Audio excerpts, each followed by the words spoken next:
Je t'engueule pas, hein, mais c'est marrant ça, parce que tu es très... comment tu racontes ça? Tu es très écolo, tout ça, et tu fais pas les trucs de base. Je suis pas sûre que la lumière du couloir soit la priorité. Bah je veux l'électricité.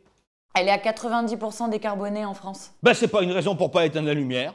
Le point de départ, c'était justement de faire une sorte de tour de France, un panorama de plein de typologies d'individus et de leur rapport au climat. Il y a des riches, il y a des pauvres, il y a des jeunes, il y a des plus vieux, il y a des gens de la même famille, il y a des collègues. Et on va trouver un système où ils vont tous se croiser pour faire comme un peu une traversée des différents points de vue. Il m'énerve. Il se trompe. Il n'arrive pas à comprendre. En plus, je suis d'accord avec lui, mais c'est lui qui n'est pas d'accord avec moi. Dans cette scène, je joue le rôle de Jeanne, qui est commissaire de police et qui vient voir son père pour lui demander conseil sur le dilemme moral qu'elle a entre sa fonction qui nécessite de faire respecter la loi et les valeurs qu'elle défend.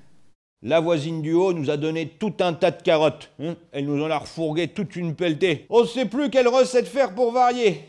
Je vais te faire un petit sac. Non, c'est pas la peine, papa. Bah tu les donneras. Non, vraiment. Bon, on va pas gâcher. Donc tu prends les carottes. Il n'est pas au fait, il n'a pas une connaissance actuelle de comment fonctionnent les problématiques et les enjeux du réchauffement climatique, mais il a un mode de vie qui était déjà sobre, entre guillemets, qui est celui de « on jette pas les choses, on gaspille pas les choses ». Bah, je vais me coucher.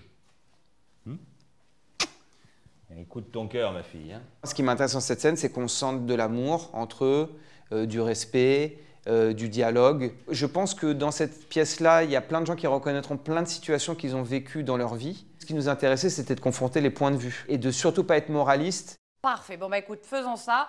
Fred, tu nous rajoutes quelque chose du genre « Chez Etude Flight, toutes nos destinations sont éco-responsables. » Dans cette scène-là, en fait, Frédéric, c'est le premier moment où il prend une décision d'être en cohérence entre ses valeurs et sa vie. Ok, bon, je me casse. Bah nous aussi, viens ça. Non, moi je démissionne. Allez, nous aussi. Hein?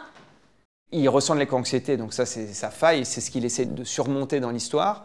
Mais en fait, le traitement comédie, c'est qu'en fait, il fait n'importe quoi. C'est-à-dire qu'il fait que des erreurs. Bah attends, reviens Fred. J'irai parler au juridique. C'est parce que Julie t'a quitté? J'ai envie que la pièce leur amène à se poser les questions et à ce que les personnes soient en désaccord. Et alors je vous garantis que si vous allez voir la pièce, les personnes vont être en désaccord et vont pas se poser les mêmes questions et même leurs ressentis sur les personnages vont être différents. Super spot, Fred. Franchement, c'est vachement bien. Carrément.